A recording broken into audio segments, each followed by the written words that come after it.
I'd like to begin by acknowledging the traditional owners of the land, the Yagara and Turrbal peoples on which this film was created. I pay my respects to elders past and present, and I extend that respect to all Aboriginal and Torres Strait Islander peoples living here today. I recognise their connection to and role in maintaining country over thousands of years.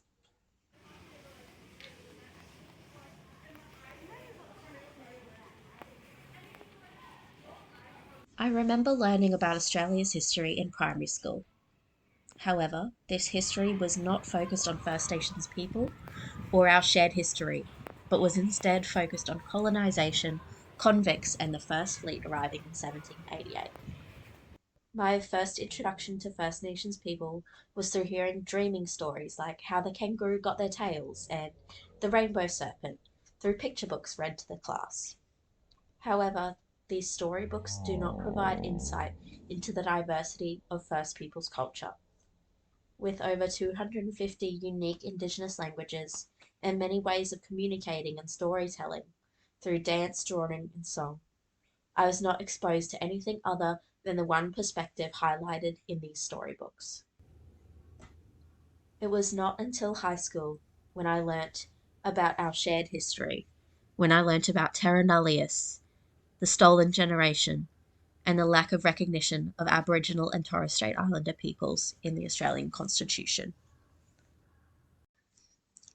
While schools attempt to recognise and promote cultural diversity by commissioning Indigenous artists, there is a lack of understanding of their culture's beliefs and diversity.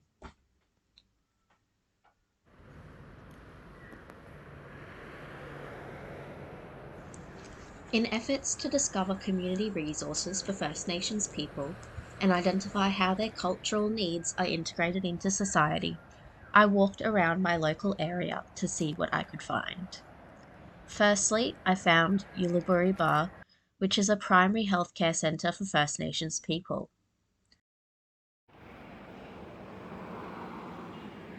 The next street over, I found Wynnum Aboriginal and Torres Strait Islander Corporation, an Indigenous community organisation that hosts events, provides resources, and focuses on providing housing and general support to First Nations people. I have walked the main streets of Wynnum many times in the last few years that I have lived here, and yet these were establishments that I had never seen before. I had to research their whereabouts and struggled to find them. They almost seemed hidden from view. I wonder if this is because I wasn't looking hard enough. Maybe this is because they were built to be hidden from view, to provide security and support for First Nations people who, due to a history of racism and power imbalance resulting from colonisation, are less inclined to seek help from community services. Upon reflection, my lack of understanding of First Nations culture is evident in my assumptions made about their community resources. However, this lack of knowledge is systemic, as seen through the education system. It does make me think, how can we understand First Nations culture if it is not visible and valued within the local community? Currently, my local public hospital, the Redlands, provides some services to assist First Nations mothers and babies.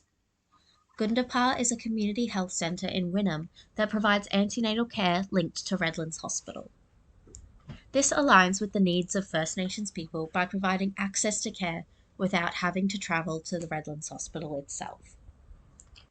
Furthermore, midwifery group practice at Redlands has a BIOC program, providing First Nations mothers and babies with 24-hour access to antenatal and postnatal care provided by the same midwife, providing that accessible and individualised care that caters to the needs of First Nations mothers. While current maternity services in the Bayside area do acknowledge First Nations mothers as requiring unique services that tailor to their cultural beliefs, Bayside Health Services are not doing enough. Women from Brisbane or nearby islands are having to travel to get to the Redlands to birth, preventing them from birthing on country. Birthing on country is significant as it provides the newborn with spiritual connection to the land and enables self-determination throughout pregnancy by providing connection to family, culture, and community across the perinatal period. Thus, home birthing needs to be incorporated into the Queensland maternity services, as it would promote cultural safety by acknowledging the needs of First Nations people and providing them with resources to birth on country.